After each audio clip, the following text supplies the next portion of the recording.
আর্জেন্টিনাকে ১-১ গোলে আটকে দিয়েছে বাংলাদেশ। চমকে ওঠার মতো খবর হলেও ল্যাতিন বাংলা সুপার কাপে ঘটেছে এমন ঘটনায় ভাগ্য নেহাত খারাপ না হলে ম্যাচটা জিততেও পারত বাংলাদেশ। এই রেজাল্টে অনেকের মনেই আশার সঞ্চার। আসলেই হয়তো উন্নতির পথে দেশের ফুটবল, কিন্তু আসল সত্যটা কি?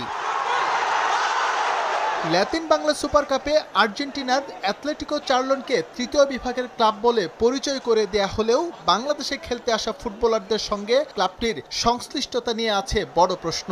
সেটা আরও পরিষ্কার হয়ে যায় মাঠে তাদের পারফরমেন্স দেখে। তাই আর্জেন্টিনা নামধারী ক্লাবটির সঙ্গে ড্র করেও সন্তুষ্টি নেই লাল সবুজ ফুটবলার ও কোচের। বিশ্ব চ্যাম্পিয়ন একটা দলের থার্ড টায়ারের পারফরমেন্স তো আসলে সেরকমই হওয়া উচিত। আপনার কাছে আসলে কি মনে হয়, টু বি অনেস্ট? না, আসলে সেটা আমরা হয় নাই। অ্যাকচুয়ালি আমি জানি না তাদের সম্পর্কে বিস্তারিত। আমি জানার চেষ্টা করেছি বিভিন্নভাবে, যখন আমরা কোন দুটো দলের সঙ্গে খেলা হবে তাদের সম্পর্কে বিভিন্ন তথ্য নেওয়ার চেষ্টা করেছি। আমি ব্রাজিল দল সম্পর্কে যতটা তথ্য পেয়েছি, আর্জেন্টিনা সম্পর্কে ততটা পাইনি। Argentina team is very different. They have a very good team, but still you can tell it's South American football, so it's good.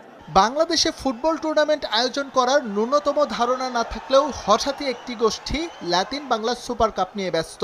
এখানে অংশ নেয়া ব্রাজিল এবং আর্জেন্টিনা দল নিয়ে ঢোল পেটালেও প্রেক্ষাপট পুরোই বিপরীত। সবকিছু প্রকাশ্যে চলে আসায় বিষয়টি আড়াল করতে না পেরে এলোমেলো জবাব সংশ্লিষ্টদের। First tyre, second tyre, third tyre, fourth tyre, fifth tyre এভাবে যেতে থাকেন তাহলে দেখা যাবে যে এরা থার্ড টায়ারের টিম। তারপরে থার্ড টায়ারেরও মনে হয় ওই মান হয়নি যেটা আমরা ব্রাজিল টিমের মধ্যে পেয়েছি অনেস্টলি। সো দ্যাট এইখান থেকে তো আমি একজন ব্যক্তি হিসাবে টিম সিলেক্ট করতে পারি না। সো আমি একটা টিমকে যখন থার্ড টায়ার থেকে নিয়ে আসছি, তো আমার মনে হয়েছিল থার্ড টায়ারের টিম বাংলাদেশ অনূর্ধ্ব 20-এর জন্য ইটস এনাফ।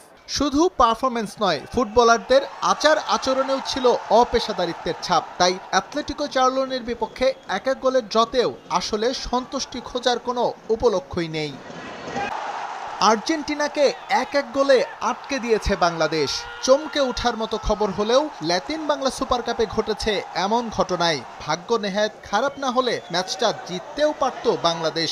এই রেজাল্টে অনেকের মনেই আশার সঞ্চার। আসলেই হয়তো উন্নতির পথে দেশের ফুটবল, কিন্তু আসল সত্যটা কি?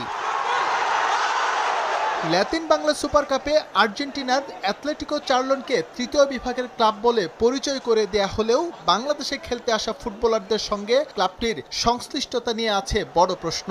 সেটা আরও পরিষ্কার হয়ে যায় মাঠে তাদের পারফরমেন্স দেখে। তাই আর্জেন্টিনা নামধারী ক্লাবটির সঙ্গে ড্র করেও সন্তুষ্টি নেই লাল সবুজ ফুটবলার ও কোচের।